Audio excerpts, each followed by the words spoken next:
So let's say Dirka has is in Fnatic and he's built like let's say 100 protocols for Haven. Okay. And then he Hmm. joins Vitality, right? And he joins Vitality, he spends like 3 months, right? This was 100 comps over the course of like let's say 3-4 years, right? Um 3 years we'll call it. I don't know exactly how many years, but so Yeah. 33. So 3 months, it's like quite low compared to that, right? Maybe 10 comps, 10 protocols you can build that are new, but you're gonna, again, 10 is like kind of low, but I'll probably say like, okay, 40 protocols, but the rest of them, where are they gonna come from? Like if something happens, you have to react a certain way, right? So you can't really build like, it's like a huge set of protocols, like your old protocols are gonna stay, right? So that's what people punish usually, like if I do something, I know that Dirk would react this way, right? And these guys know that way too well. That's Yeah. what they That's said. crazy. Yeah, like during the interview, that's what they said. I think Boaster said this. It's actually painful to like watch him lose so badly. I've had this happen to me a lot, where either me or my players, someone like we would be playing against their ex team or my ex teams, and I would say like those games mattered like a lot. Like I think it's like the only games that mattered a little bit more than that to anyone would be like the finals and playoffs. Hmm. But like it Would you say becomes, that's similar go on. to the C9 and Lev thing that happened Yeah, just a few weeks ago? yeah, I'd say so. But I think this was like very severe. Cena in Love has like had a lot of changes, and also for Dirka, this is the first time like playing against like his old teammates. I think in Valorant at least. Um, but yeah, and C9 Love, it was like pretty similar as well. That was also a painful game. But yeah, today we're gonna look at this painful game, which I mean it sucks to me because this is like the final nail in the coffin for NRG, I think. Um, and FNS as a consequence, which I used to look up to. He was my favorite player. Still, I was super biased. I don't think he was like a good player by any means, but I just scrimmed against him a lot, and um, most of Valorant I learned like in Pro Tier was by playing against him a lot. So it's just like personal to me. Um, but yeah. Anyway, um, we watched this painful game, and we learned some new things that are being cooked. Um, here we go. As usual, NRG is late to adaptations. They get punished for it. So, okay. Uh, Today we're looking at this game, and the idea is well, something weird is happening, which is on Lotus. We're seeing no sentinels from a lot of teams. G2 is not running sentinels. And who else is not running sentinels? Vitality is not running sentinels on Lotus. Yeah, none here. And some other teams, I think T1 wasn't running, but T1 is not like that bad because they run like really weird comps anyway. But it's super weird for me as a coach to see that sentinels are not being run on triple sided maps.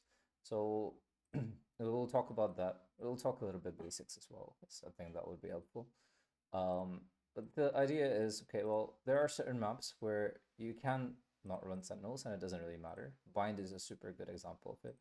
You can't pull it up because I'm not logged in. Hold on a sec. Let me try to log in real quick. Mhm.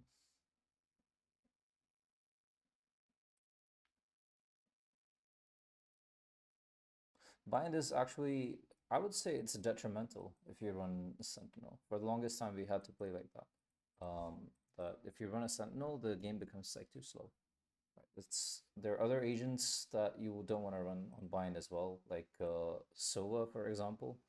All these agents are too slow to use, right? Which means, okay, if I'm running a Sentinel, if I'm playing a KJ here, right? And I have my setup. Let's say some sort of setup I have, where I have this alarm bot here, or like a turret somewhere, maybe here. These are very basic stuff, right? obviously KJ is not like meta on bind, right? But like if I run things like this, right, my KJ is gonna be a little bit less susceptible to rotate, especially if the turret gets broken, or like the range is too low. So she's gonna find it really difficult leaving the space, right? So that makes things really slow. But on top of that, her utility is not fast, right? Maybe the molly is fast, right? But it's like you want to think about things like these. Okay, so if I use a satchel, right, my pace, right? Let's say, okay, this is something that I use. This might be useful for you. I'm gonna make a class about this, but later. But I use for my teams like a pace scale. I borrowed it from volleyball by watching Haikyuu. But the idea is, okay, you have like a zero pace, and -1, -2 pace, and then +1, +2 pace. Okay, and negative is like faster. So one, like zero, you would consider just walking speed. Okay, and then one would be, okay, you're walking, but like you're slowing down every once in a while. And then +2 is like you're checking every corner. Maybe you're like completely halted at sometimes, right? The same thing as like -1 would be, okay, you're running basically, and -2 would be you're satcheling in and dashing in, right? So satchel increases your pace, right? Your TPs increase your pace. Like every time you flash, let's say I'm trying to scale up to short, right? And I have a one pace, like, oh sorry, a zero pace, which is like basic walking, right? But if I flash, right, now I can run, right? So that changes my pace from zero to -1. You know what I mean? KJ doesn't have any utility that increases her pace, except for maybe Nanoswarm. Right? You can use it to clear some angles or mark some angles. Even then, they're not super strong because um, the damage is not that much, so people can abuse it. Right? They can walk inside it, right? So she becomes super slow. So back to my original point, which is like there are certain maps where we just straight up don't run sentinels because they are detrimental. But most maps that are big, like Abyss, like Breeze, Pearl, Icebox is a big one. Icebox you cannot play without a sentinel because one, again, this is a big thing because the size is too large, which means rotations take a lot of time. We'll get to this. But Icebox specifically has like a really weird mid where if my player here has to leave and someone has to rotate to take his position, there's like a huge chance that someone might cross from here to here. That happens all the time and it can't be left unchecked. So there needs to be like utility here. Okay, like a sentinel utility here, which is why like Weiss is looking super good here right now because you can do something like this. And this is really painful. So this just completely removes this, possibility that, okay, someone's going to cross from here to here without us knowing. So you don't actually need to mark this anymore. Anyway, that's why we need Sentinel on Icebox. But, okay, apart from that, okay, well, Haven and Lotus, this was something that I learned from, I think, Curry Shot. Curry Shot is like a really nice coach as well, tier 2. I don't know what he's doing right now, but I was working with him. And he coached like Rossi and a bunch of other tier 2 players who went into tier 1. But he taught me that, okay, well, on triple-sided maps, something that FNS is really good at, by the way. This rotation is like a big exploit, essentially. So rotations are a big exploit. So again, like the point of running sentinels is like, okay, in fundamental theory, it's basically, okay, I run a sentinel on B site, right? Which means that entering this site is going to be painful for the other team, so it will be slow, right? So what I can do is, again, for me, it's like there's limited time when I need to rotate to this site if this site is being hit. Okay, so if I put a sentinel here who can stall, right, I can go further on the other side of the map, right? So I can use the sentinel as a leverage, right, as an anchor, and then use that to increase my aggression on other parts of the map because I don't have to worry about this being taken in a flash, right? That's what sentinels are good for. That's one thing, right? And then the other part is like controlling the map basically, which is it's not only that you can delay, right, which is like you can tank direct hits, right, to your site, But apart from that, you control like a large part of the map on your own. Like any sentinel can control like this much space. Um, when I say any sentinel, I do not mean chamber. I don't mean sage. Don't really qualify in my opinion. Okay, but okay. So by that logic, on big maps, it matters a lot because you need to control like large parts of the map because your team is going to be spread out otherwise, right? There's 1, 2, 3, 4, 5 lanes, right? And if you want to cover all the 5 lanes without a sentinel, most likely you're going to have to put one person each, which means each lane is weak, which means if the other team stacks and pushes any lane, they're going to have like a 4-to-1 ratio, like, considering they're leaving an anchor here as well, right? So that just loses every single time. So Sentinel basically saves you. These are all fundamentals, like balancing the map and where you want to keep people and stuff, right? So Sentinel basically saves you the trouble, which is like, okay, well, you guys want to not to do this, not have like a, like let's say they do a C split, you do not want to have a 5-to-2 disadvantage. So what we're gonna do is we're gonna put a sentinel on A site. We'll give him some space by like maybe sending a recon here, maybe putting a smoke here, and then we'll leave the sentinel alone, right? So now what that does is like, let's say this is a cipher. This was like old meta. It's pretty common still. So you do something like this. Maybe you reconned earlier to get this space, right? And then after this, your solo is just gonna leave, right? And then you can hard stack C side, where you can also have like a little bit of an aggro going on, which is like you could push down mid, maybe, you know what I mean? So now if the other team hits this area, C splits, right?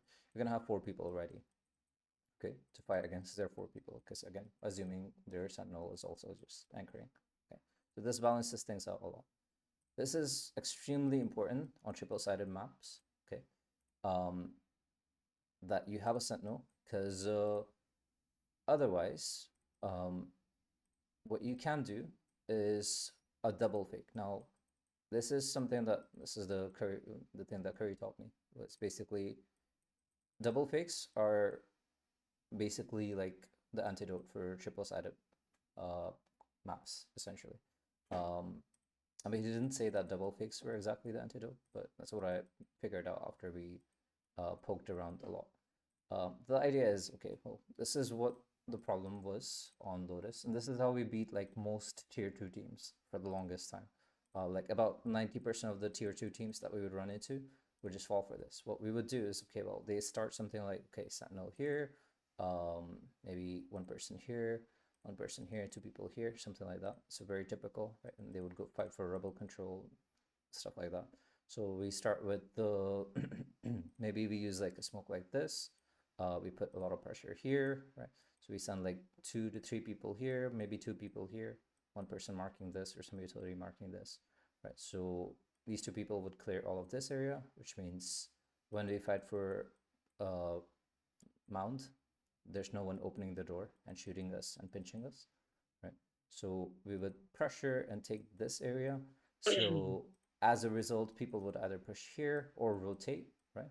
So they rotate once, and by the time they But rotate, since you have some, I'm sorry, but since you have somebody in a spawn that they're marking and holding that, they can't necessarily push back, or what is it, flank, sorry, from behind you. exactly, yeah, that's the job of this guy. In fact, like if Mhm. if this guy is doing a good job, um, as these people leave, right, You or can go this in. person push, yeah, you start taking more space essentially, and the more space he takes, the better it is, right? The ultimate goal being like he just walks through something like this, and like creates a pick for us somewhere here and starts intercepting them, right? Uh, that's ideal. But okay, so that's the first fake, right? Which is we take a lot of pressure here, we take a lot of pressure here. They have to send a couple people over, right? So this guy rotates here. This is the typical rotations. Okay, we had one on site. This guy is gonna rotate here. This guy is gonna rotate here, and one guy is gonna get ready to rotate as well. So it'll start playing here or here, something like that. Okay, and this side would be left with one person, maybe anchoring on site, maybe here, maybe on stairs. Okay, and then this guy is rotating as well, so he would be quick to respond towards A.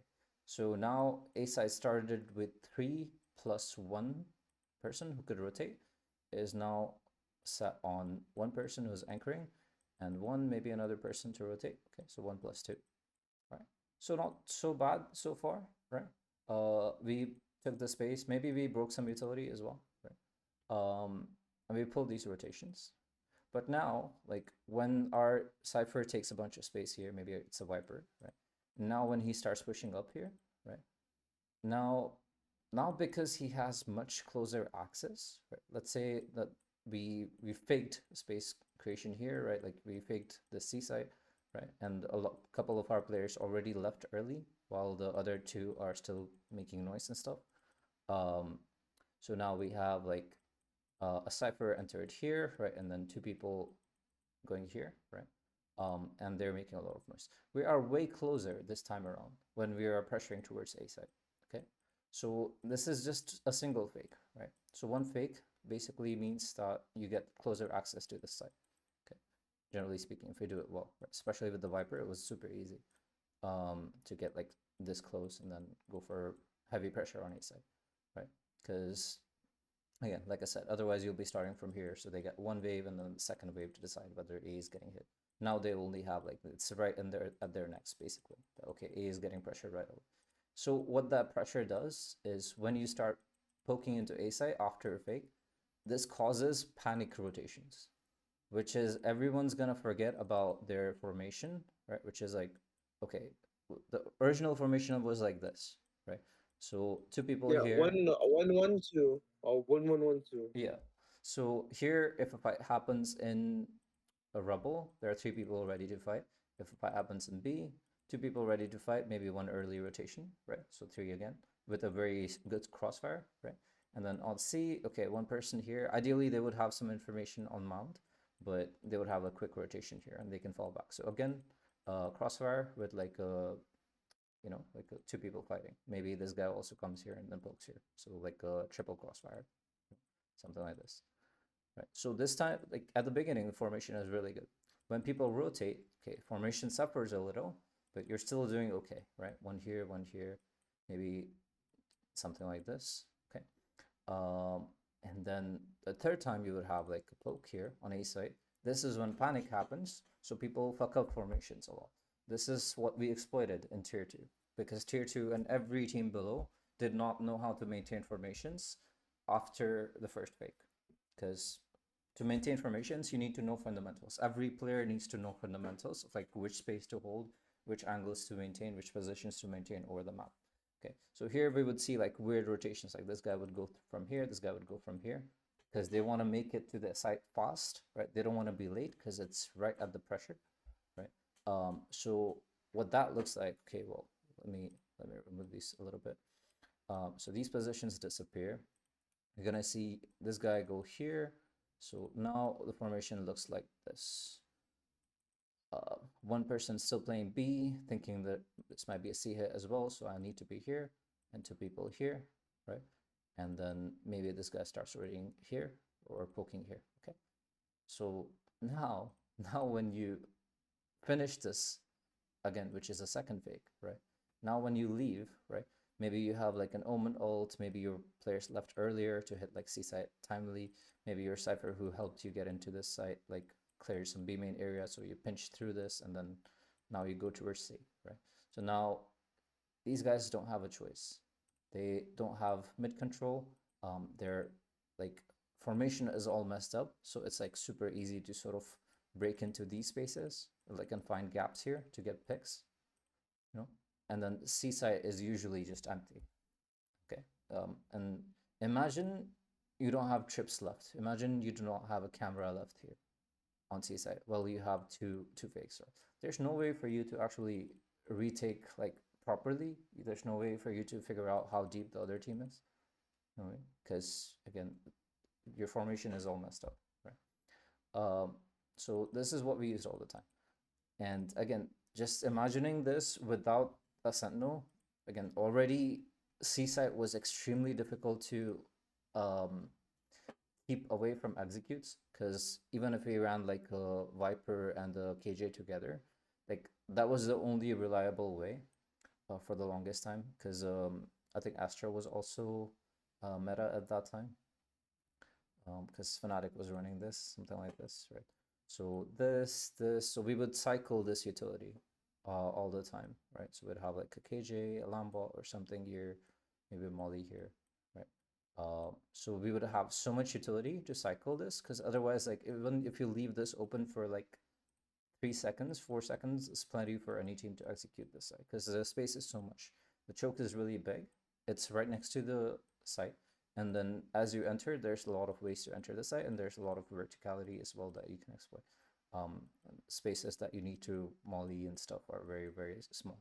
So it took a lot to stop this, right? So this stopping power now is, again, KJ is not there anymore. Vice is not there anymore. All these really good teams like Vitality and G2, which again, G2 is currently the best strategic team in my opinion. A lot of people say that think the same, right? And they're just deciding, okay, well, I don't think sentinels are useful anymore. So what has changed? Or like, I was really, curious by it. So I tried to watch some of their games, and I figured out. I thought like I should tell you guys. Um, Give me 1 second. Okay, I'll drink some water. Yeah, it's fine. Okay. All right. So, okay. So even without the KJ, right, which taking KJ away already took a lot of our damage away, but Weiss could match it. Weiss was doing all right. Throwing this razor vines and stuff. So looking good. Putting a Weiss basically means that you don't have as much control over the map as the Cypher does or as the KJ does. But still, you can spread out utility a decent amount. You still can, in waves, collect information. It's not like a Cypher cam that you can see like a lot with it, or open it at any time you like. But periodically you can collect information. So it's less information than Cypher, and less control than both Cypher and KJ. Right? But the tanking capabilities are pretty good still, which we still need on C side. Okay, just not as rechargeable as KJ's. Okay. But why are we taking this away? Why are we taking away the white strip that gives us information that allows us to not worry about certain like parts of the map, right? If you put a trip here, for example, then you don't have to play B side. In fact, you don't even need to play here as long as the door doesn't open. You don't even need to play here. You don't need to play here. You don't need to play here. If your like trips are far enough, let's say somewhere like here, right? Because even if you're playing here, by the time the trip triggers and they get close, right, and you put your smoke, you can rotate here easily. That's the leverage of a Sentinel, which is why like it's suggested on maps like Haven, for example, where people are still playing Cypher, because Weiss doesn't. Again, the map is so big, where that Weiss is not like good enough, because you need to control a lot. So people just don't roam Weiss here. Even if she's stronger, it's just not enough. So when you play Cypher on this map, like what you're supposed to do is, okay, maybe you start with like this trip, right? Maybe you start with this trip for your team. This is very typical setup. Maybe a camera like mid here. This is a nice camera. Okay, because this one gets broken usually. You can put it behind this, but that denies some information here. So this camera can hear more, which is why we use this camera instead.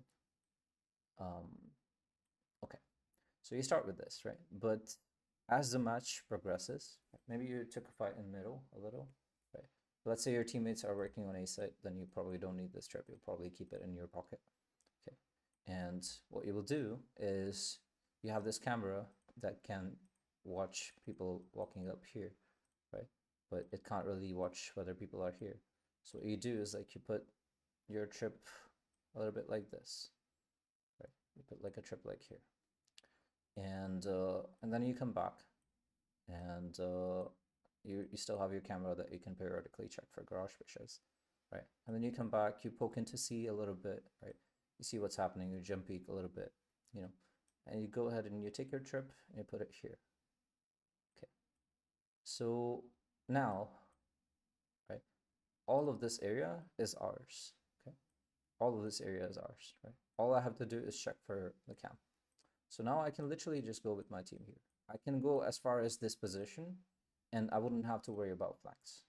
See, if my trip was here, right, which was the default position, right, then I can't go further than this position, okay?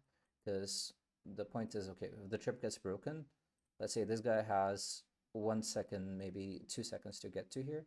I need to make sure that I can take this line before him. So I need to make sure that I can only go 2 seconds away from this line. Okay.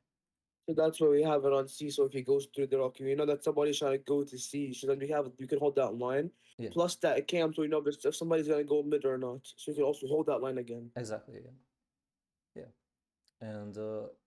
And the idea behind pushing these like default wires further is because it's so far in, right? It's not gonna take him 2 seconds to get this line, right? It's gonna take him like a solid, let's say 1, 2, 3, 4, 5, 7 6, to 8. 7. Yeah, so 7 to 8 seconds, right, to take this line. So now our cipher can be 7 to 8 seconds far away from C side. In fact, like he could be lurked up B here, like in here, like all the way to this side, and we wouldn't have to worry about this one, because if the trip is here and they break the trip, our cipher can't actually go back and intercept this flank.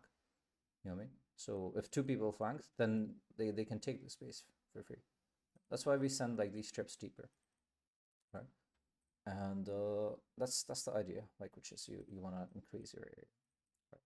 But we are again Increase the space taken because it's beneficial. Because if they push up C, then you know there's somebody gonna go C. Then you can hold that line. yeah And exactly. the idea of having B in that camera is you can like hold somewhat of mid. You can know if they're pushing or not. Yeah, exactly. I got that. Yep. Yeah, so we push to increase our leverage, and again we come back to this idea, and like if this is also a triple-sided map, Lotus is also a triple-sided map, we have the same problem that we talked about, where high-level teams would do multiple fakes, right, to pull your team apart and break your structure. And how come we are still going away from sentinels on this map? That's the thing that we're going to try and answer today. It's similar comps that are being run. We have two initiators, a third pseudo initiator, which is like you have flashes to move in, and then clone to basically break utility, right? So it's similar to like, I'd say, not breach, maybe more like Tejo, where you have a stun to move in, or like mollies to move in, and then like a drone to basically figure out utility. So one for scaling, and then this is for just I think just removing people from their spots or getting some debuffs. So it's very similar utility, right? All of these. So that's why, like, okay, 2.5 initiators, right? 2 smokes essentially. Viper is semi-sentinel, right? So this is where we're gonna use this stalling capability. Okay. So what this comp does in terms of, okay, we're removing a sentinel, so again, like 2 aspects we need to match, right? That we've basically dropped, which is the stalling and the control, right? So the stalling part is really easy actually. We can use other pieces of utility with this comp to match the stalling part, which is again Viper walls, Viper orbs plus a molly is usually a stall enough, right? But again, we talked about how Lotus is a little bit more difficult, where if you do just this and this, you're gonna get pushed pretty much right away as soon as the molly disappears, and then this thing doesn't stop everything, which means a jet can hover over and then dash through. Omen can TP over this, and Raze can double satchel, right? So this this is okay. Yoru can just TP over, Omen can TP over, right? So we're gonna count down some people who can break through this, right? As soon as we added like a vice to this, which means there's a wall now, right?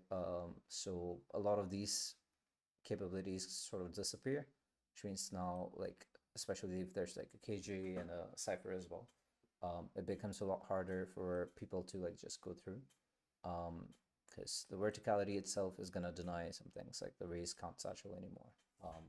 And, like your OTP only works if it's already made it through past the wall, past the trips and stuff. Right? So it becomes a little bit more difficult. So Viper is not that strong at doing it, but because you have a breach and omen, what you can do is you can still stop full executes if you know when they're coming and you are well positioned. You can do things like use this blind, use this stun. These are typical, okay, my site is about to get hit, 3 people are about to run in, I'm just gonna use these pieces of utility. This is like typical, very, very typical reaction, okay, in pro tier. What else are we running for denial? We also have Teho, right? So Teho stuns are not bad either, actually, to stop pushes. And obviously, like, you can deny plants and delay people from planting, which is not as good as, you know, delaying them from entering the site, but still worthwhile, you know, still useful. If you delay them from planting, that still gives you some time to, you know, get closer to the other team when they're taking the plant. Okay. So the Teho Molly is being like super, super good for that. Okay. So the delay part, we're doing okay. You know, it's not bad as long as we have good response times. We're still matching the delay of like a Sentinel plus Viper. Okay. So not terrible in that aspect. But when it comes to control, I think this is where the meta has shifted a lot. I think this is a big part of it is because Teho is in the play. Right, so quick refresher on why Teho is like so overpowered. It's because it's the first time we have a rechargeable damage utility. Okay. The only rechargeable damage util before this was the paint shells from Raze, and that was also conditional, which is like it's only gonna happen if your Raze gets 2 kills. Right. So some rounds you're not gonna have it. But this is the first rechargeable util in the game that does damage right from the beginning. Okay, so things like these, for example, like when you're defending, become like very much like, okay, yeah, this is gonna happen every round, right? Earlier we had to think when there was no tail, there was just Raze. Maybe there would be some other agents like Viper mollies and Gecko mollies. We would have to think, okay, well, should I use my nade here? Should I save it for maybe when they're actually hitting C-site and I need to throw a nade here? Or maybe when they have a KJ ult and they're gonna pop it here. So should I bounce it off here and break the KJ ult? Right? So this will be a conditional, which is like, okay, should I use it or should I not use it? It always used to be like a thought. Now there's no thought. Now there you lose nothing when you use these mollies at the beginning of the round, right? It's like super simple, right? You molly here and you molly here. Right? These are the only 2 places where people can push in. Right here, people push in, and then here people TP over. Right? So both of them deny, right? And then you lose nothing. You're gonna have the mollies back soon. The only thing that you lose is like, okay, if they delay their push, and a fast A hit happens after this, then you might not have mollies to deny plant, right? So that's the slight risk that you take, but it's you don't get punished as often for it. Okay, so let's say if you naded here 10 times, then you would get punished for it maybe like 6 times for not having a nade later. Okay, but if you molly here 10 times with the Teho, then you get punished maybe 1 round for not having molly when they're entering a site. Maybe 1 round, maybe 2 rounds. Okay, so it's way more economical. Right. So what does that do? It inherently gives you more control of the game, right?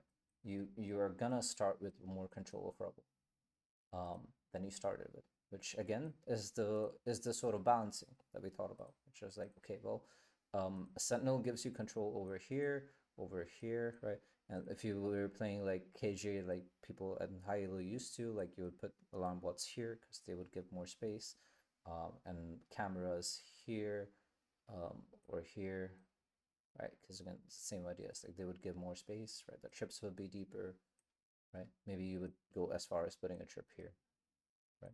So this was the core idea, and then because the space was there, we could play aggressive. And now it's the other end of this, which is because we're already able to play aggressive here, right? We already have this for free, then we don't need to fight as much to control this, right? Because again, we start with this, right? So we can actually sort of chill here. All right, so this has changed one thing. Now, when I was talking about the curry thing, right, which is okay, how double fakes basically break defenses, right? Surely we knew how to break defenses. Surely we must know how to not get broken against that, right? When we were playing, because obviously we weren't the only ones who were playing like that in tier 2, right? There were a lot of other teams who knew this tech as well. So okay, double fakes just gonna break formations. So our solution at that time was, okay, these guys keep double faking. Again, we wouldn't do this in every round. We wouldn't do this against every team. We would only do it when we expect it against teams who are doing it often, when we're having trouble playing against them. So our solution was, okay, we're not actually gonna control. We're not gonna try and fight for all the sites. Okay, we're actually just gonna give up the sites basically. So we'll give up like C or A. B, there's no point giving up, or in fact, you can give it up. It doesn't matter too much because retakes are always very quick, right? Because people are always around. So you're never late to B side, generally speaking. Unless like both of your sides are pushed up like here. Anyway, so B is usually retake anyway.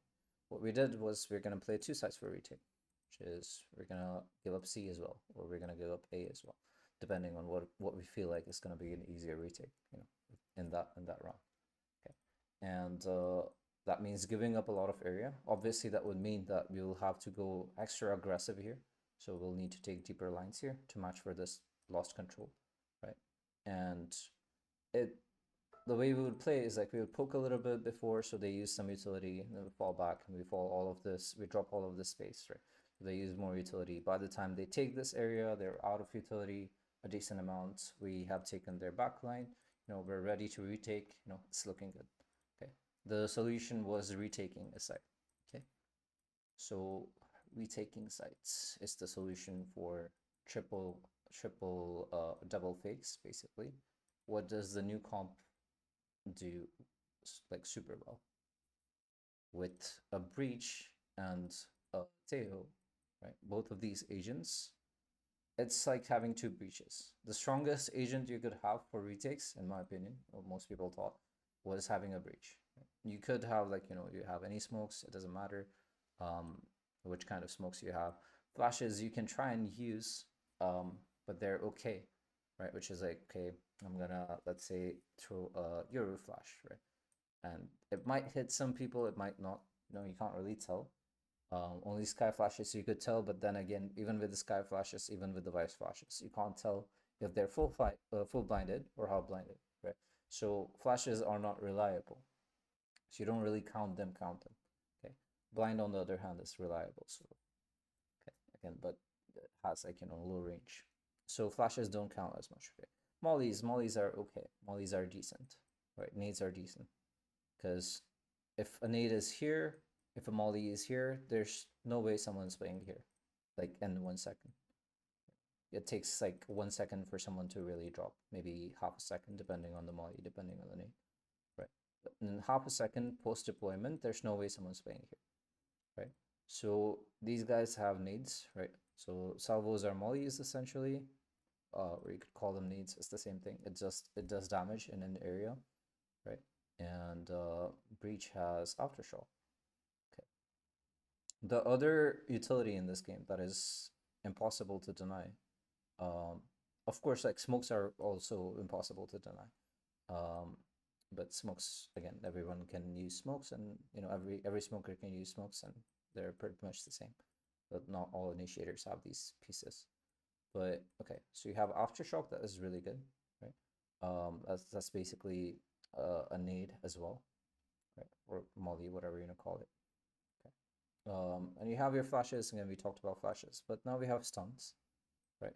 So 1 stun and then 2 stun, right? So these stuns are also undeniable. Like if you stun in this position, anyone who's playing here will be surely would have the lower fire rate, lower movement speed, right? There's no dodging stunts, you know what I mean? Like you can dodge them on the side, but obviously wherever it hits, you will have the advantage, right? So it's a guaranteed advantage, right? So Breach and Teho both are really powerful, and then obviously this information is like really good that you get from this, right? So you can easily sort of replace not having a fade, for example, right? If you're starting with so much control, and let's say you need to figure out like 30 seconds later what's happening in mount, you can just send one drone in, and that's usually good enough to collect information. Or you could flash peek and face check, right? So that's the other way. So you don't run out of information with this, right? It's not as good as fade, but again, the amount of control we're starting with, we don't need information utility because we're seeing everything anyway. Okay, so that is really good. On top of that, their ults are extremely strong, right? Their ults, again, if you combine them with anything, it's like guaranteed round win if you have a good plan, right? So super, super powerful agents, right? So this is what we're playing for right now. Again, we start with way more control, okay, because of the agent, because of Tejo, right? Again, we're still running the Viper because we want that ability to delay things, right? Next thing is where we have incredible retake capabilities, right? With the Tejo, with the Breach, basically like imagine like a retake where you're trying to retake C site, right? There are two ways to retake the site. Either you take all of the site in one go, like this, or you divide the site into parts, which is like this much, you know. So you take yellow first, and then you take like pink later.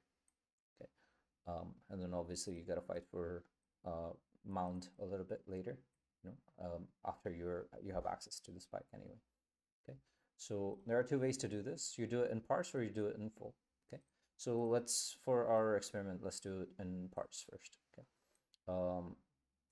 and just these two agents, right? We're not even gonna take raise nades and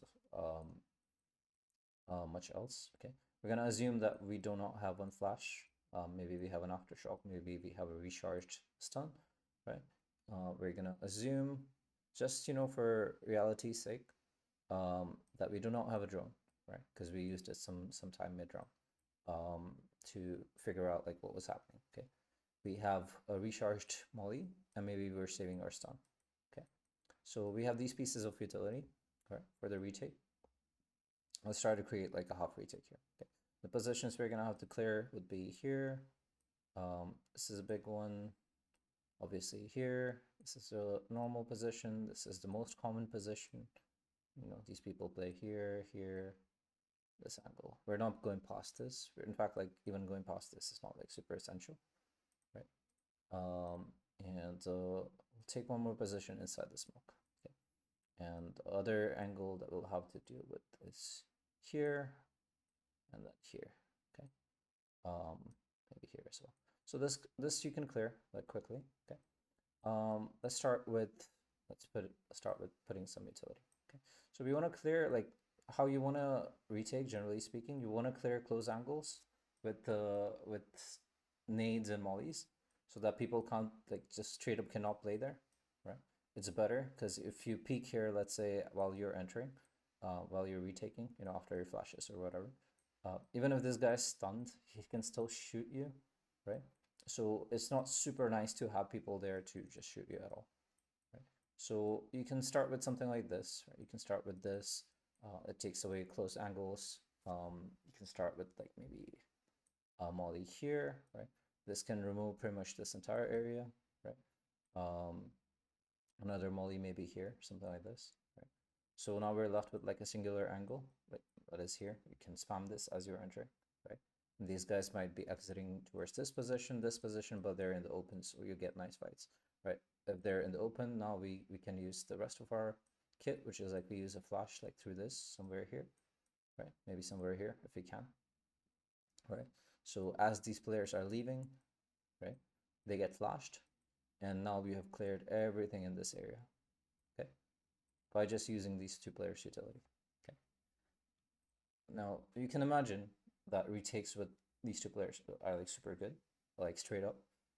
But again, on top of that, you add maybe there's one flash remaining from the Euros kit, right? Maybe like he has a TP, right?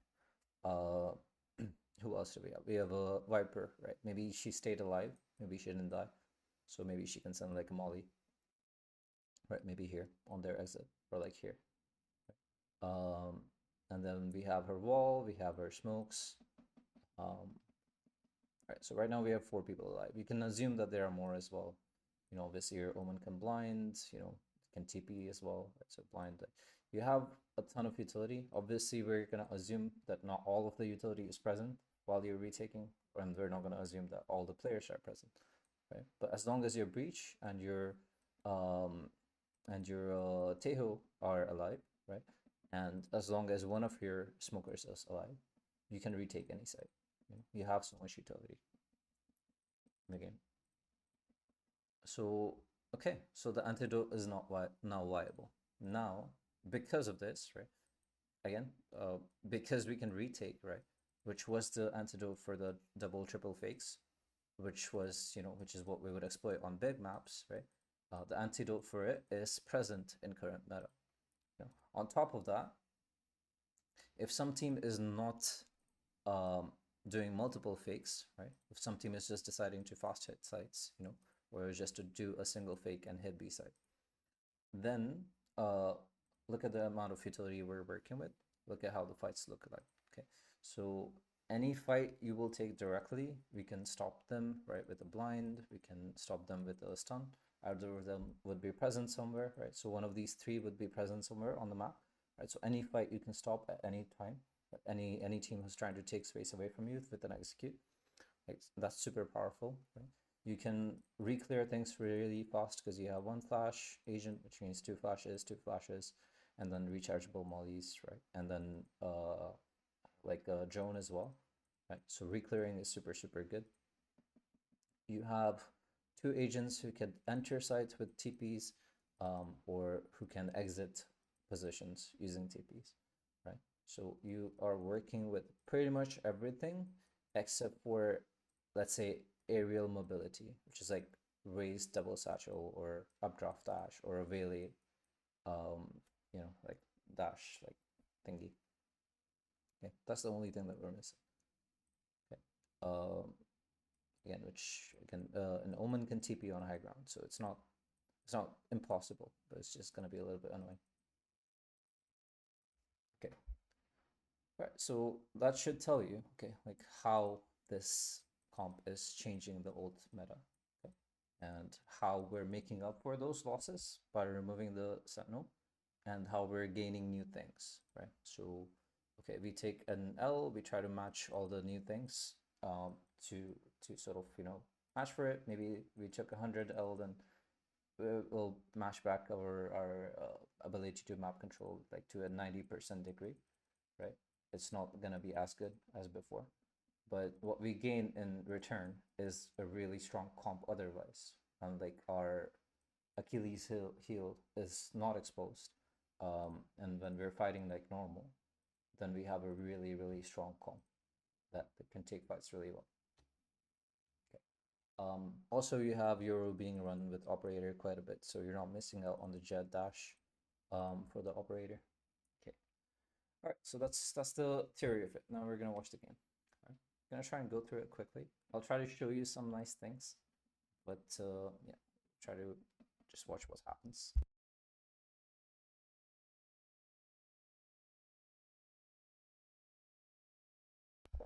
Sorry, I had to drink some water. Okay. So NRG versus G2. G2 is on defense. They're using the comp that we just talked about, right? And they allow NRG 1 round. Okay. Now this matchup is not necessarily fair. You're not seeing 2 teams who are playing at the same level. Right? NRG has a really bad game. They miss out on a lot of win conditions they had. But still, like, it's a good enough game to see like what this comp is really doing and how it fares against what was the meta comp earlier, or like what is the other meta comp that does have a Sentinel. Okay. An individual game and good anti. I'm gonna keep it really quick. Okay, I'm gonna keep this super quick. Okay. So we're gonna see one more thing you should know. This triple fake playstyle that we talked about is FNS's core playstyle. Like his whole idea is he takes a bunch of space and then he becomes like where he makes it like so that you can't tell where his team is. That's his whole thing. And it's a lot of conditioning over rounds and rounds. There's layers and layers of conditioning. So like he also plays with your mind basically, to sort of confuse you where his team is gonna be. Yeah, I started about an hour ago, but we didn't watch any of the game. We only talked about the theory. This is recorded, by the way, so you can watch it later. I can send you a link. Anyway, so that's how FNS would basically IGL. Like he would do round over round over round to give you false information. He would take space away from you and then hide where his teammates were. So if it's very much like the art of war, where if he has a lot of people outside of C, then he would show that this area is empty, and if he has no one outside of A, then he would show that there are multiple people here, right? So it would be really difficult for the people to tell where people are, where my teammates are, or his teammates are, FNS's teammates are, and then he would show like then he would do fakes basically, right? So it would pull rotations a lot, and that would break like formations basically.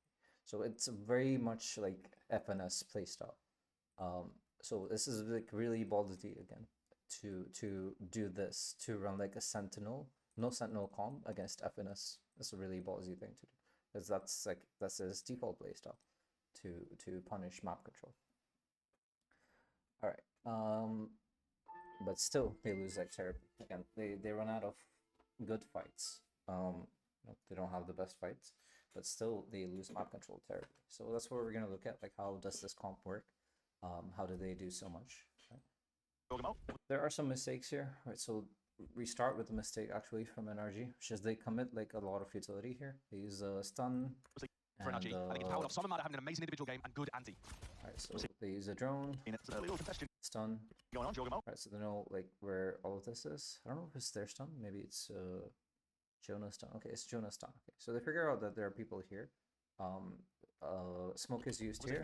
So again, right now it just looks like just one person checked this, right? And maybe Mada shows himself as well. But nothing is really happening on A. Right. Pretty. So GT will just try to put a couple of walls, I think, make it a bit harder to take out map control. NRG is a team that always plays really slow when they're on the attack side of this map. They like getting finesse embedded in a different place. Oftentimes, it's really weird from NRG actually, which is like, okay, they poked into this, right? These guys start re-clearing. These guys have NRG has like mid control here, and usually we would see NRG take some space here on A side as well, right? So again, they have a lot of their utility left as well, right? So they've triggered like a re-clear here, right? They know that this position is being taken like very aggressively, so they can maybe pinch and do like a pinch setup here, like it's going to be lurk up B into A. But I do think like a nice crunch here. they do really well with their Eurocom. It's showing But Giacomo actually plays like really smart in this game. So Giacomo is like a big reason why G2 is doing so well. Okay, so what Giacomo does is like he's like, I think he senses that this crunch might happen after all of our aggression. What he does is he triggers the door before these guys can trigger it on their own accord. He triggers it, checks whether people are here or not, right?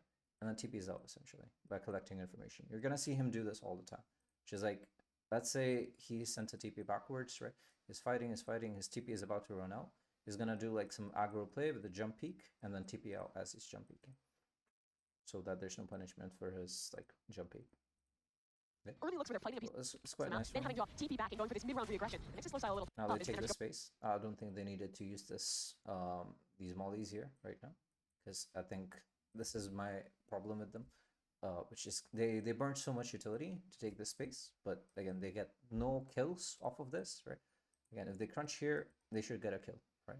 If they use a lot of utility, they get no kills, and G2 knows where they are, right? So they don't have like a surprise element left either. right? So right now they're sort of losing. Yeah. And G2 hasn't burned anything much except for maybe like one Euro TP, you know? So it's pretty economic game for them. Of their own weak, they're on down here. And it looks like they can set up to go for a CX. Although, NRG with a minute on the clock, normally pretty happy to pump the brakes at spots like Take this. the orb So the here. Jordan tapped the door right before he teleported out, but that didn't really And prevent G2 too is much because ready. Finesse was watching. Like I said earlier, right? Like if you do not have a KJ here, how are you gonna stop and execute? Are you gonna stop with the blind? It's like typical things you're gonna see. And now Finesse regroups and does look like we're going to end C. Down with Paranoid ready to Comes go. in, so Paranoid But it's comes in. Right. So I It's typical. Both the smokes are down, which means like okay, this is an execute, which means all of these guys can start rotating. Okay. Now we have 2 people on site already. 1 person here, ready to maybe I think stun. Yeah, stun is available. Flash is available. position Kind of slow this down, so maybe we can see the fight a little bit more. Move off to the side already. Entries coming. So there comes the stun, right? The stun is used, so now these guys are delayed, right? So even though we do not have a sentinel, right? Even again, if we had a wiper here, wiper smokes and stuff, this would be much easier as well. But even though we do not have a sentinel, 1 blind and then a stun afterwards basically means two paces of delay, right? That's good enough for people to rotate over, you know. And what are we gonna do? Through apart so from full this? line back through main as well. It's slowed NRG down to a crawl for now. G2 are perfectly happy to try and play the retake into this. Okay, now we're trying to plant. Very slow, very It's a compact. reflex. Wait, this could be What are we gonna explosive do? right now. They want to try and fight this. We just okay, this Jesus. is actually crazy. They die here like crazy. I think this is also a mess up from NRG. And to be fair, G2 is playing it well, right? Like it's an up and down setup, right? It's like on standing right on top of him, right? So it's very hard to like shoot like, you know, switch from one headshot to another headshot if it's like a vertical switch, because no one practices that, right? Everyone just practices like left to right switches for headshot. So it's like freelo. But other things that we can see, I don't think the G2 does it this round, but they could literally use the salvos right now to have like a 3rd layer of delay, right? So they had 1 blind, then 1 stun, and then they could use like mollies here so that the plant doesn't happen, right? So that's like totally possible. Here, this is kind of nice from NRG. They know that if they just plant, then G2 would just flood into them, right? So they don't want to let that happen. So they just they decide, okay, we gotta aggro something, we gotta take some space. So they push for this. Very slow, very I don't like how they go for it. The smoke goes away. wait, this could- Mada is caught outside, so Mada has to push it. Which means we couldn't like actually flash here. Not that we have any left, right? You know, Ethan doesn't have anything left. There's nothing left here. And here, because they are like fighting at the time that they're not super ready, it creates some issues. Here, Mada should go super wide. Like this area is still like sort of free, okay? Because the person below has to fight here, and then Heaven guy can't really see her very well. So this is a bit of a vacuum. Usually you would see someone go wide and take this position so that there's like a crossfire going on. It's a harder target, right? So it's not as strong as a crossfire as these guys have the up and down, but these guys have 3 people. So if one person goes far, this fight can happen like much easier. But they don't do that. Be explosive right now. They want to try and fight this. They stand still, which is really, really weird. Like Mada should super go wide here, 100%. One straight into the maw. G2. Man, like. Mute it for a bit. The retakes are like pretty simple, right? You can see they're checking the close angles with the mollies. Jogamo just cleaning them all up. The ultimate jaw round to It's start this game. so clean for Jogamo, actually. Jogamo is one of the best players right now, easily. I don't think people are like, I mean, people know that he's good, but I don't think they know how good he is. I agree. I think he's one of the best right now. He's Yeah. like, I don't know, he's so versatile. I join his stream sometimes, and yeah, like I get impressed because he plays every single role, and Yeah. he's just so like, how do I explain it? Like he just knows exactly what to do. Exactly, dude. Like he's such a brainiac, man. I feel like people don't realize that. I Mhm. I saw mean, it's him- kind of like he's kind of like a flex player, right? So he can play Sentry, Sentinel, Initiator, Zeus. He can play Mhm. all of it. He's kind of like a flex player in that regard. Yeah, yeah, and he carries a lot. You know, like I saw him live at Bangkok, when they had the VCT, and the entire like tournament, his impact on the team was like way ahead of everyone else. Valin had a nice time. Leaf had a very nice time, but Javamo's impact was like super high. Insane. Yeah, it's like it carries with game sense as well. It's not just as mechanics. It's actually wild how he plays. This round we're gonna skip because you know, eco round against bonus. I think they lose this anyway. I think just run out of time. So it gets really rough. Like here again, they do the same thing, which is they sit outside of C. They use all this utility, but they don't cross. So it's really weird. You know, usually you would see like an Omen TP here, maybe a flash come through, and then people go through like together, right? But they're just not crossing. Not really sure why. I think maybe they're I think it's waiting. because of the smoke. Yeah, so like yeah, the Right? problem is like the one way, right? And you can't go through the left side. But if you TP over, right, then the one way doesn't work, right? So like some can easily TP over, and they can send like a flash through this, right? They're already sending stuns and mollies, right? So it's a decent amount of investment. But they could take the space, right? But they're not taking it. I'm not really sure. They have shown that they are playing here. It's not like they they haven't shown that, right? They are using only rechargeables, so it's not super expensive. But again, like for a while, it's like you have shown your early strategy basically. 2 instances, I think, of NRG playing Lotus, and so this should... Oh, that's another thing, by the way. G2 has like a win streak of 7, maybe 9 games on Lotus. Like Yeah. they haven't lost a single, so NRG, I don't know, they were cooking something, hopefully. Could be a little slower on the attack side, I think. Yeah, it makes it a little bit tougher to actually. Anyway, so yeah, they just basically run out of time here. They try to work on A site. It's like a minute remaining. Fight over it. It's often going to be Trent and Jonah P that are taking control of B. Speed this I wonder if up a NRG have got a couple of places to try to jump onto Trent or Jonah in these like first 30 seconds of a round. This is nice from them, right? Like this is nice from G2, which is like they take this space aggressively. Now their Viper is here on A site, acting like a sentinel, right? So she can deny like site hits essentially, right? There's one layer of molly, like wall and molly here, right? So if they try to take this space, she can wall up here. If once they have lost the space, then she can maybe like ask for some more utility, like smokes and maybe a flash to delay. And then once she has fuel again, she can put this up again, right? So it's quite a bit of delay on A side. Jonah has yet to use his stun. He does a really good job of keeping that tool online as he's later around. That's nice. Sleep caught off, but there's one to go. Place file, fine, usually. Oh, this round was so good from Jobham, actually. We should watch this. I don't know if it's this round, actually. It could be a different.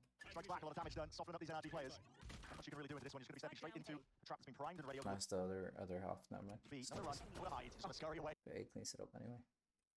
Rest of it is like easy, right? Because they have better guns. G2 literally has better guns. So it doesn't matter too much. Now, so I think better look at any changes they want to make playing with these raises. Again, these are the weird things that you can do, right? There's nothing on C-side. Literally nothing on C-side. Usually this would mean that people could go here, people could go here, right? And you would have to like clear this area quite a bit, especially this area. But like, yeah, you know, we don't want to even play. C-side doesn't exist because our retake is so strong. This is where we see the strategy come out from NRG. I'm telling you, this is what it was all about. Shot with this, Finesse kills this. Ryan early, He's just running not it really now. sure. Diff and Valen in the one. We weren't expect to see that. I've always said Finesse is the better fucking IGL. I've always said that. I've heard that from always him. been wrong. That's an insane statement to make. But it is good for D2, a bit of calm re-exploration. They're going to contact up through as well. I'm going to catch cheeky pick off onto Finesse, who is still holding it down. Josh, if Finesse is the better frag in IGL, here's his chance to show it. Jorg is not going to clear this. Oh, Jorg just snaps to the side of him, 90 degrees, just cleans him all the way up, and here's that ult that's been built up prior. Quick exchange of weapons, and now we're going to see a dimensional drift. See what info we can get on top of all of Right, so again, pre-fire stuff pretty clean. Again, you can tell what G2 is trying to do, which is like they're going for this, which I appreciate this line a lot. This doesn't happen often enough. Most people retake C-side with this, you know, and a lot of teams don't use this line, but it's nice to use the double door line or rotating door line. But you can also just do this, which is you don't even bother with waterfall and CT, and just retake like this. It's not bad.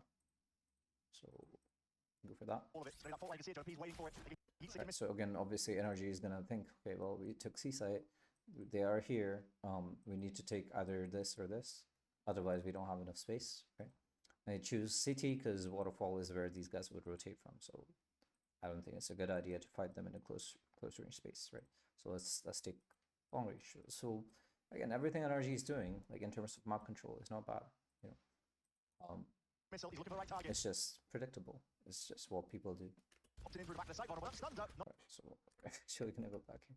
Dragon will get its kill with a ghost. See what info we can get on top of all of it. It's gonna be that fault line, you can see it, What I appreciate is like actually using ults as well. Like a lot of people would think, okay, it's a bonus round, you know, do we really want to invest ults?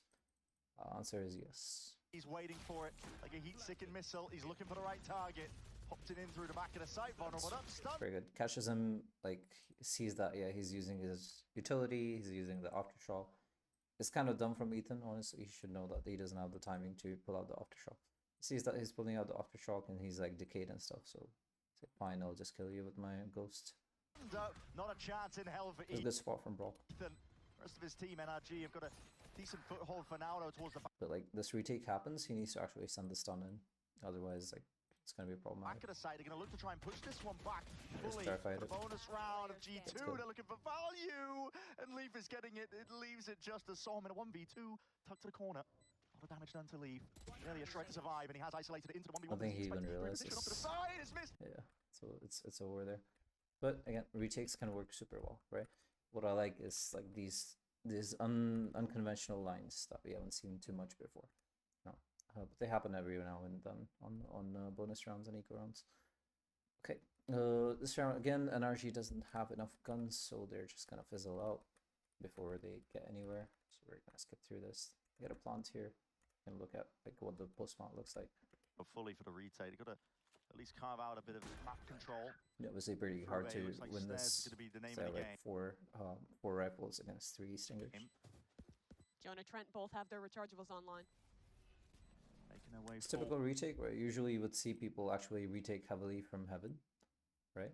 So usually the retake looks like, okay, 3-1 split, right? 3 people go from heaven, 1 person goes through this, right? Or you would see something like 2 people go from heaven, 1 through stairs, and then 1 through mini door, right? That's like, it's usually what happens. Forwards here. They're sending everyone through stairs, which is weird, but it makes a lot of sense. You don't want to die as a solo or as 2 people next to these guns, because otherwise your economy would transfer over to the other team, right? So you wanna, if you die, you want to die in a position where they cannot take the rifles away from you. Yeah, finesse really needs to be the But the other thing is, it's very hard to read something like this. playmaker. The dagger in the back, and he hears it. Multitudes of players still. They whip it around to the side to the Yeah, right. fights are pretty typical. It's a 2v1. As quick as that. Ethan isolating it. That's brings nice that shots from him, 1v1 Ethan. ult earned He on could win top this, like he should use the ult. It's just too of it. close Jonah for with it. the tap as well. Completely avoided, but with the shots fired. Oh, it's this round. Oh, Ethan, he's still gonna go for it. It's Rolling thunder painful. going wide and damage done. It's crazy that he gets the shot.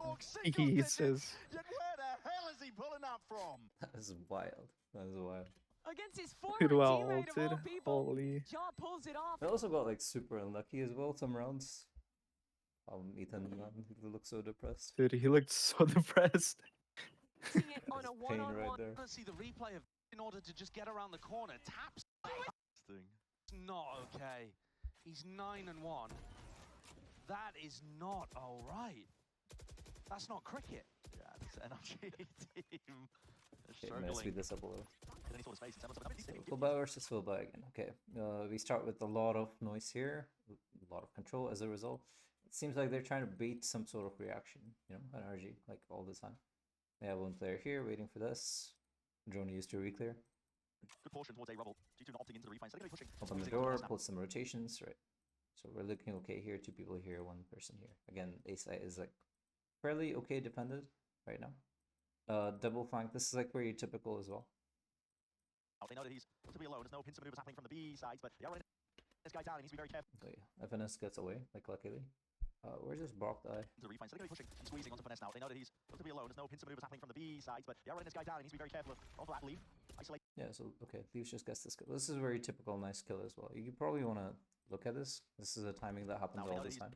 To be alone. There's no pincer maneuvers happening from the B sides, but Yeah, it's hard to tell, but you open the door or the other team opens the door. There's like a line that opens up.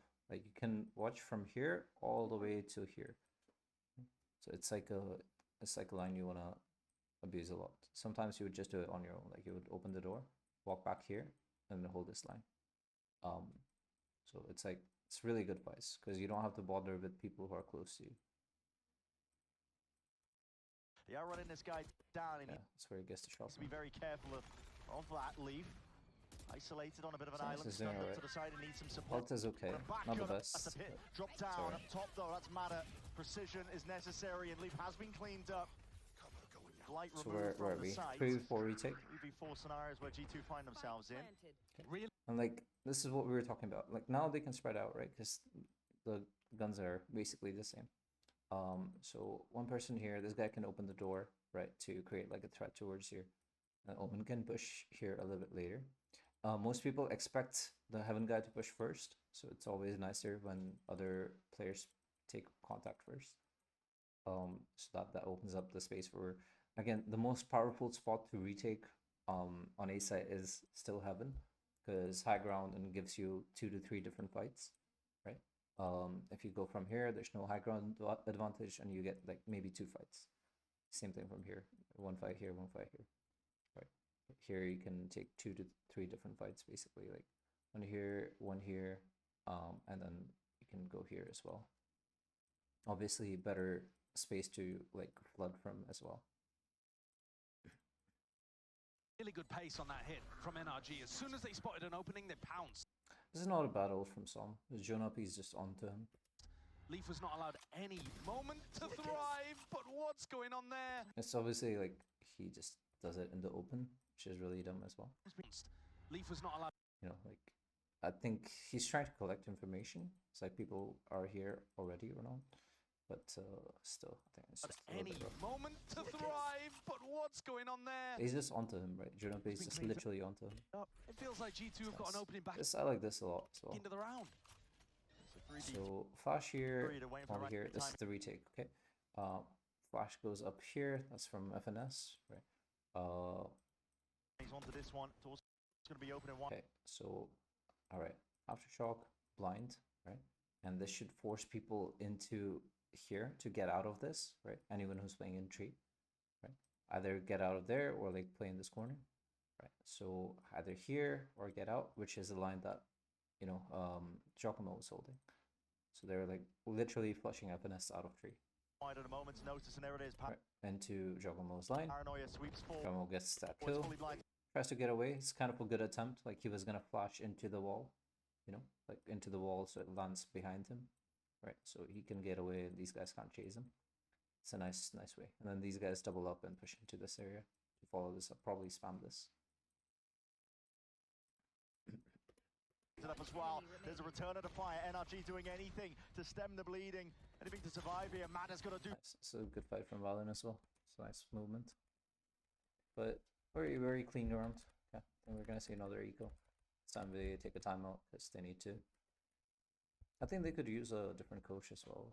I think Mike's. I like Mike's a lot. Is he standing in right now, or is he the head coach? I think he's the head coach. I like him a lot. I think he has a good brain, but I'm not sure if he's a good coach. If that makes sense. Like, there's one thing to like make a team understand how to play, you know, and then it's another to like sort of keep good performance and keep them encouraged and stuff, you know. It's, there's a lot more of the sports part of the game as well.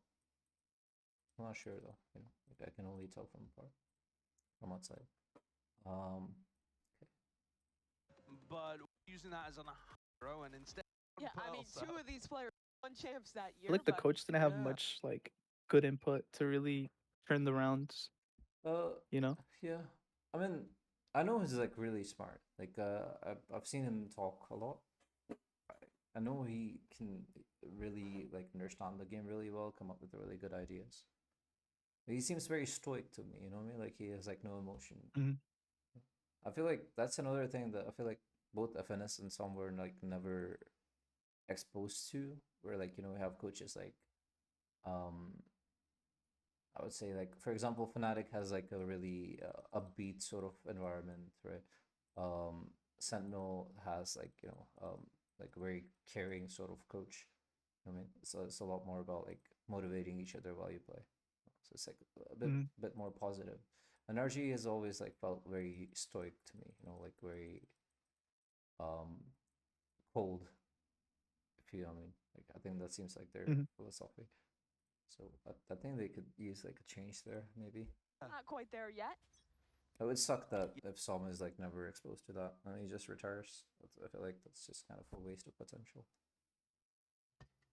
Yeah, G2 7-0 on Lotus this year. Maybe the OG NRG when he was in there was still a bit better. And this Okay, so this is full buy versus full buy as well. We start with this again. So a bit of a fake, right? You take control with your aggro units, which is your double initiators and your race, and then your smokers basically try to take the space. Basically, they're giving up like a walk-in towards B, which is kind of weird. They could literally just put this wall here, or start a little bit later and put the wall like here, and then come back here a little bit later. But this is NRG's map pick, Bren.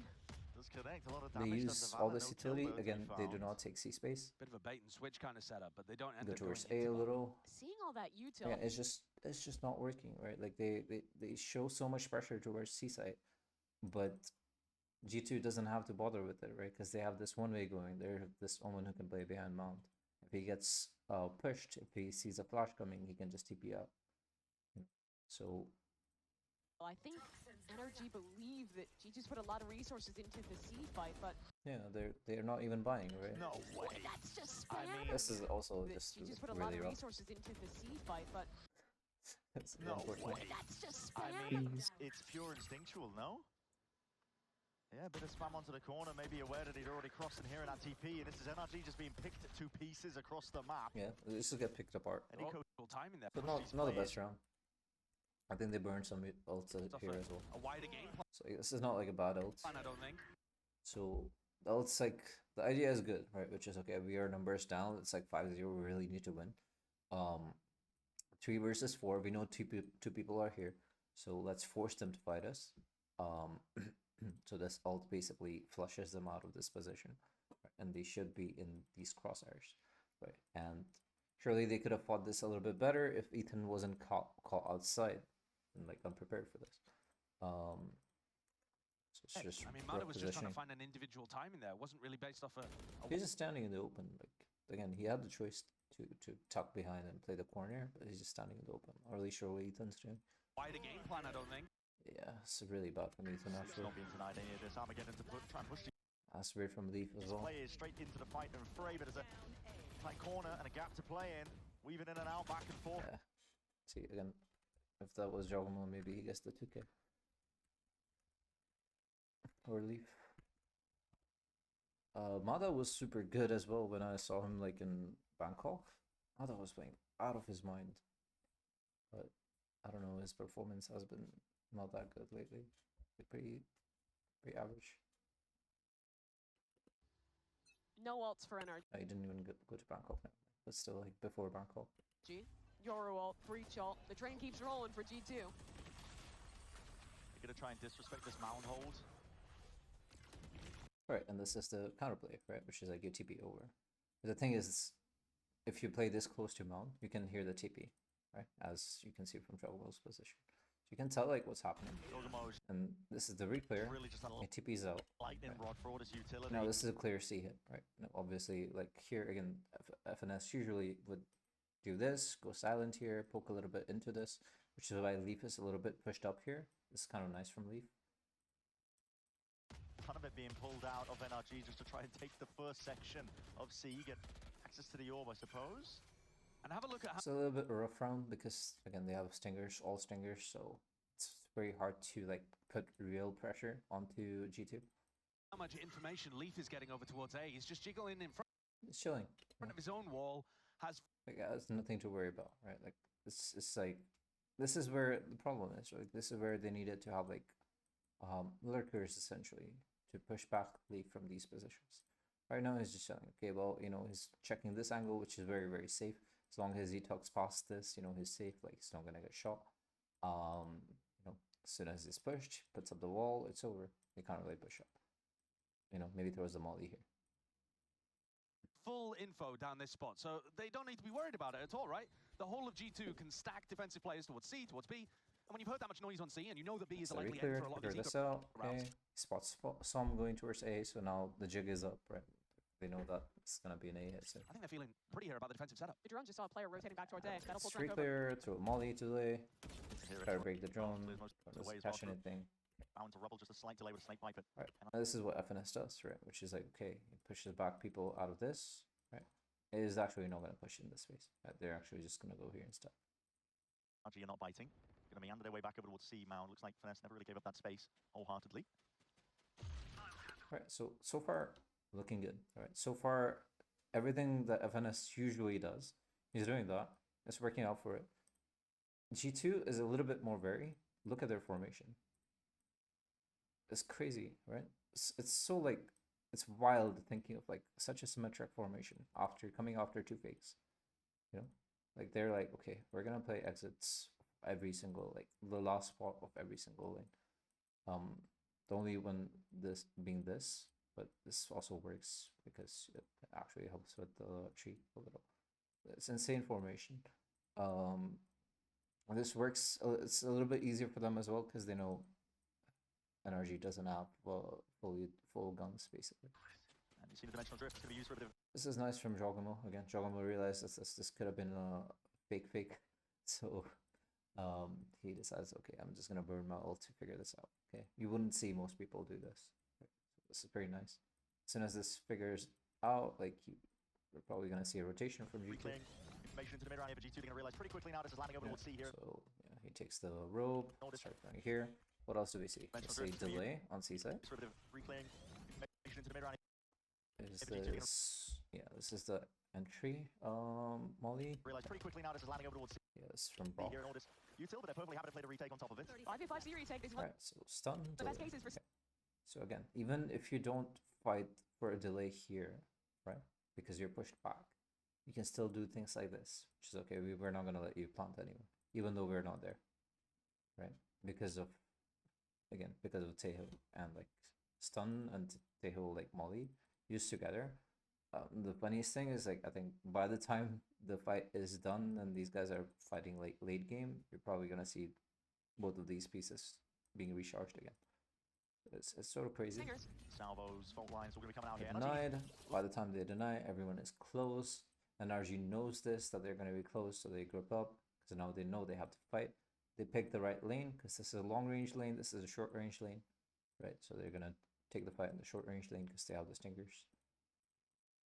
Extra, I think you They can see group up, they're like, okay, we don't want to fight this with two people or one person. that gearing up for a fight towards Waterfall. They're going to try and push past the lines of scrimmage, see what they can get here. Fight Util held out into starts. As soon as this happens, like again, it's crazy that Jogamo knows these timings, you know. So the hand. I think you can see that gearing up for a fight towards Waterfall. They want to try and push past yeah, he sends the the clone lines of here. scrimmage, see what they can get here. Util Clone gets triggered, so you know use the held out into the hands. like breach ult. It's really good. You know, it catches people. It's pretty low after this. Guns flying forwards, and really, to the dismay of NRG, they're just unable to really carve out any sort of path. There's 8 seconds remaining. Totally. Spikes in his hands. Brock, he needs a bit more where that came from, too. And you can plant and stuff, right? So it's kind of really cool, right? Even though NRG is making all the right choices, it's just they're being forced into these fights. Like they're completely being forced into this fight. Even though they faked, even though they did their job, which was they showed that they were on A, even though they were on C, right? It's the thing that we talked about what FNS does usually. Util held out into the hands. See, I actually So again, guys are- the best of NRG is not working. Again, the retakes are so strong that like in rounds you could literally forget that this side exists. Everyone is playing here, and that still works. Okay. Rest of the game looks pretty similar. Every once in a while, NRG would get like some sort of Cover win NRG. condition. Yeah, stunned and suppressed from the Sorry, drone. There's no I'm gonna mute this. Every once in a while, NRG would find some sort of win condition. So this time they kill Jogamo here. All to their site. They should have pretty good site access. So they should win this round in theory. Okay, but again, yeah, this is the round actually they win. Never mind. Yes, FNS gets these kills. The breach ult is quite good. Or not the breach ult, the Teho ult to deny. They can't really do too much else, right? Because their guns are jammed. But FNS gets these nice kills, and they win this one round off of it. Leaf can't do much here. Can't leave him. If he looks for a different fight, he's just gonna turn around and kill him. he has to kill him. It's a nice double peek. It's a really good structure, right? Like this is like sort of like a checkmate structure, right? Which is like up and down here, right? So you can't challenge this, and then this guy has like spam angle, so he doesn't have to peek, right? So off their contact, Brock is gonna shoot, and Brock doesn't have to peek to shoot because this is spammable. So how do you even cross this? You can't, right? Without utility, you can't. Maybe you can spam this back and like try to remove this position.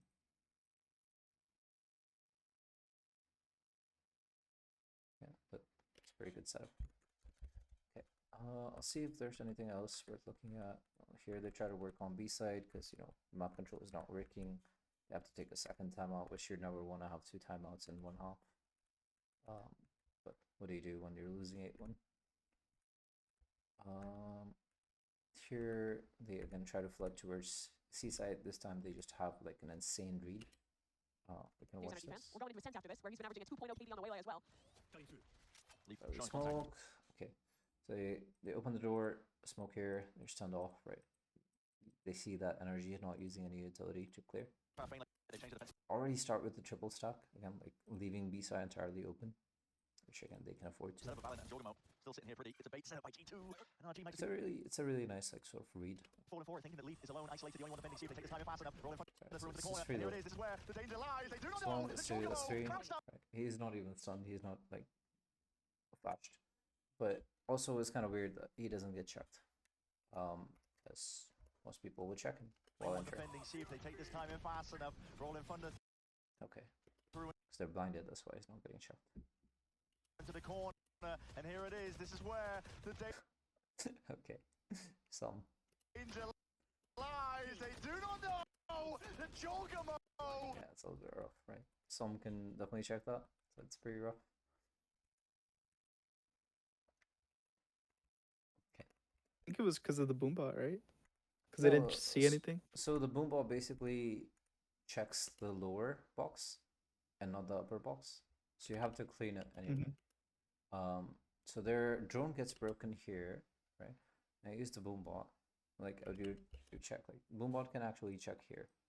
The boombot can almost never check this. Like if you crouch down, it's like you have to send it like in a very weird way. The bounces don't work that way.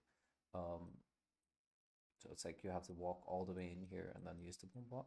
That too is like really difficult. So boombot's never gonna check this spot most of the time. So it's actually Yeah, when I first saw this, yeah. I saw them break the Tejo drone, and like I noticed everybody paid attention to Leaf, and they just kind of like forgot to check the box, which is another thing. So Yeah. I think it was just like a really good bait. Yeah, 100%. It's a good bait, but again, people who are entering, the primary job when you enter, especially when you're a raise, is as you're walking in, you spot these close positions. Right here, Som should know that he's the first one to properly enter because they both got blinded. So it's his job to check everything. Like he needs to basically, as soon as he gets unblinded, he needs to check everything, like make sure everything's clear before he skills. So yeah, that's kind of his fault. The rest of this, I mean, yeah, Mada is too engaged here, so he can't really turn around. Ethan, I don't think has enough time to register, but there's this guy. But yeah, pretty forced fight as well. You know, like they just try to execute in one go. It's usually not good, right? Because you just took the space and then you go straight for the execute. People are gonna have a lot of utility to stop you. On site. So maybe they had a read that C was empty or something. I'm not really sure. But yeah, G2 just starts with a way better strategy. Okay. Again, really bad econ, so yeah, they fizzle out by the time they get here. Get a plant anyway. Last round.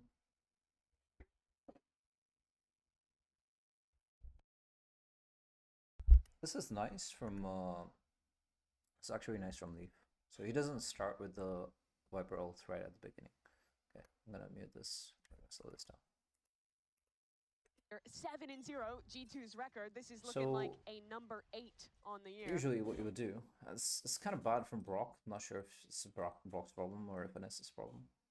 Or maybe the coach didn't coach them enough. But okay, when you are playing against a Viper ult, okay, there are very few ways to clear a Viper ult, and it's always, again, it's what I say to everyone that I coach.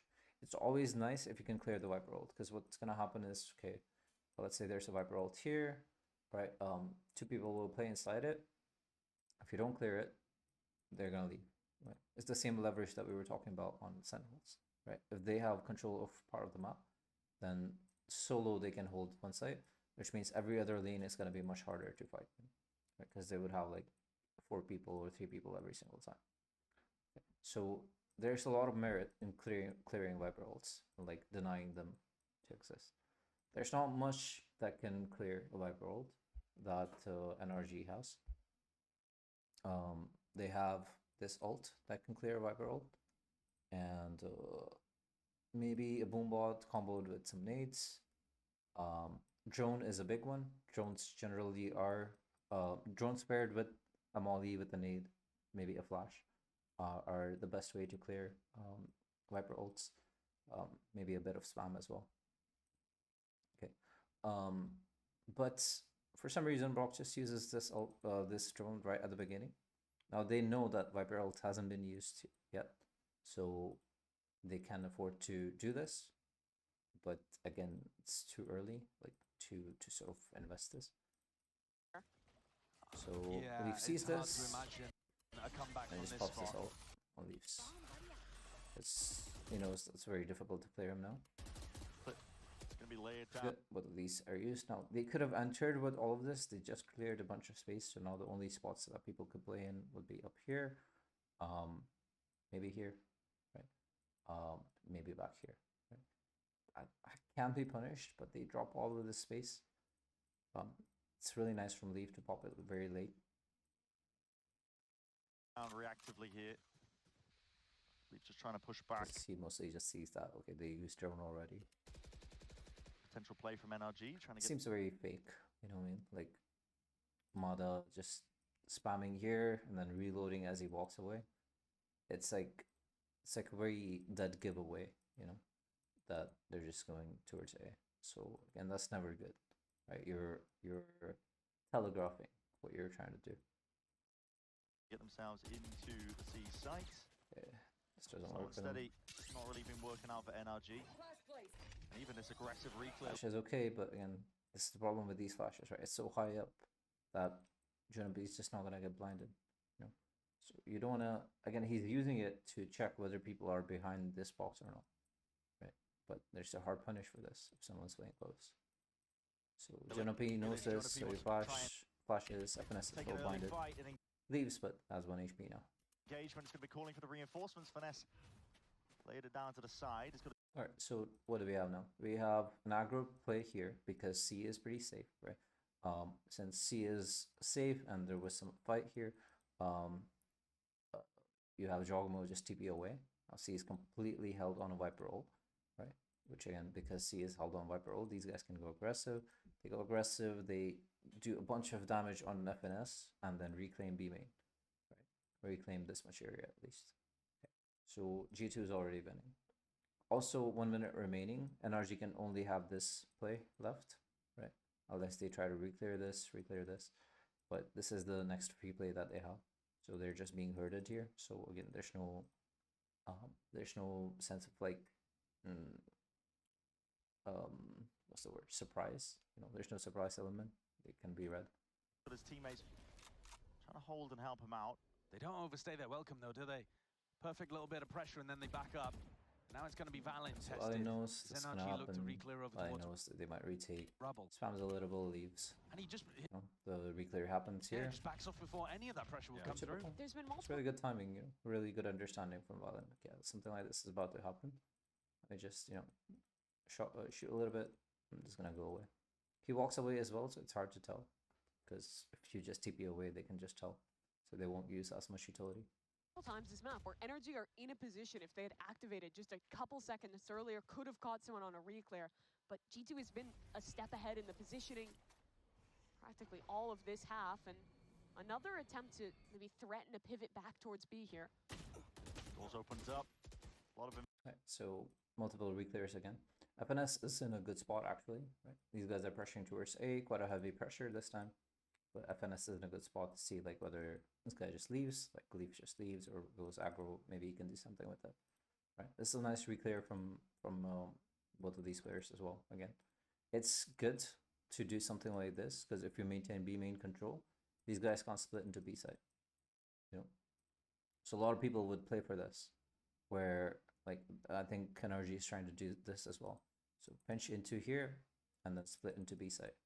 You know, that's like possibility, and the antidote for this is just you take B main control.